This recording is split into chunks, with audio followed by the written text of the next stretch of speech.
Baada ya mechi kubwa iliyochezwa hapo jana tarehe 16 mwezi wa 9 2025 iliyochezwa katika uwanja wa Benjamin Mkapa, ambapo Simba imechuana na Yanga kutoka na ushindi wa bao moja na Simba kupoteza. Na hii imefanya Ahmed Ally kuzungumza ama kutoa tathmini ya mchezo huo kupitia peji yake ya Instagram. Na Ahmed Ally amesema kufungwa hakumpendezi mtu na maumivu ya kufungwa hayazoeleki, hasa ukifungwa na mpinzani wako mkuu na ukifungwa na mpinzani mmoja mara nyingi. Lakini kwa mechi ya leo tuna kila sababu ya kujivunia timu yetu na kuwapongeza wachezaji wetu kwa ubora mkubwa walioonesha. Kwa muda mrefu hatujacheza mechi kwa kiwango kikubwa namna hii. Dakika 45 za kipindi cha kwanza peke yake zingetosha kurejesha heshima yetu, ila bahati haikuwa kwetu. Pamoja na kupoteza mchezo wa leo, lakini umetupa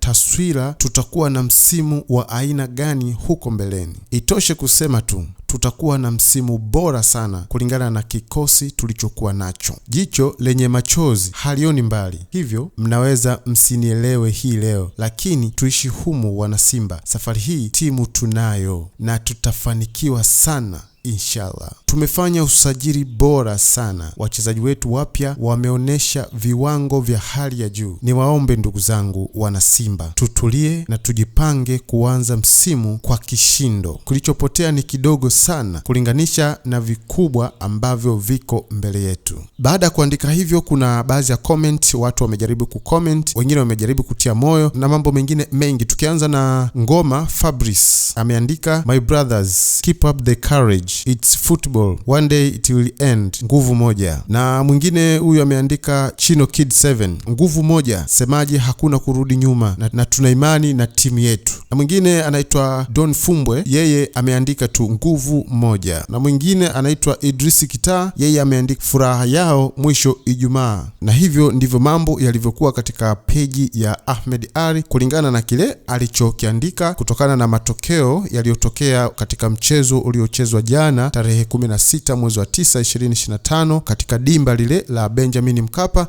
ambapo Simba amefungwa goli moja na Yanga kuondoka na ushindi wa goli moja. Na hii ni habari kamili, tunazitafuta taarifa na tunakuletea kiganjani mwako.